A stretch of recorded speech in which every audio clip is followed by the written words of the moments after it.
Lembaga Pengawas Layanan Publik Ombudsman Republik Indonesia berencana menaikkan status investigasi proyek strategis nasional Pantai Indah Kapuk atau PIK 2 di Kabupaten Tangerang menjadi investigasi atas prakarsa sendiri. Ombudsman Republik Indonesia melakukan kajian untuk menaikkan status investigasi untuk menyelidiki proyek strategis nasional PIK 2 yang banyak dikeluhkan oleh masyarakat.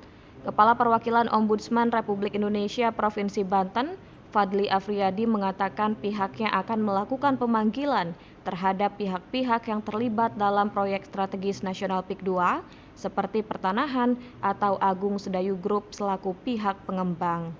Menurutnya pemerintah harus dapat memberikan kejelasan terhadap proyek strategis nasional PIK 2 karena informasi dari proyek strategis nasional sangat tidak jelas. Kepala Keasistenan Pemeriksaan Laporan pada Ombudsman Republik Indonesia Provinsi Banten, Eni Nuraini menambahkan dalam penanganan proyek strategis nasional PIK 2, pihaknya melakukan pendekatan dengan cara reaksi cepat Ombudsman atau RCO, yang mana pihaknya langsung bergerak ketika mendapati aduan dari para nelayan yang mengalami keterbatasan akses sumber daya. Perihal mekanisme tindak lanjut aduan dugaan pelanggaran pelayanan publik, Erni memaparkan pihaknya akan melakukan pemanggilan terhadap pihak terkait sebanyak 3 kali untuk melakukan verifikasi. Jika pemanggilan itu tidak diindahkan, maka pihaknya akan bekerja sama dengan kepolisian untuk melakukan pemanggilan kembali.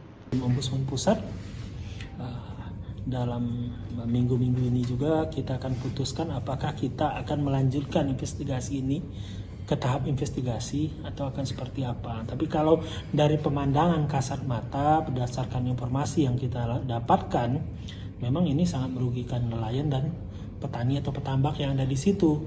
Nelayan sekarang terganggu pendapatannya, bertambah pengeluarannya karena harus muter-muter.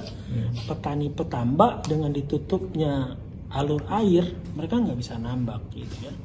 Nah, belum lagi di luar itu ya.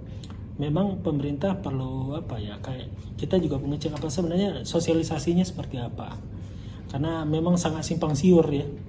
Apakah itu masuk proyek PIK apa enggak, itu jadi pertanyaan.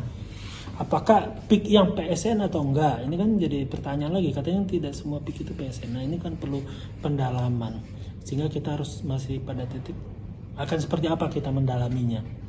Tapi yang jelas sih indikasi dari sisi informasi masyarakat, indikasi bahwa masyarakat dirugikan atas keadaan saat ini sangat nyata.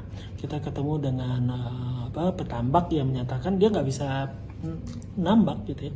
Padahal setahun itu dia bisa 2 kali panen dan sekali panen itu angkanya 20-30 juta. Sekarang dia nggak bisa panen sama sekali karena airnya ketutup.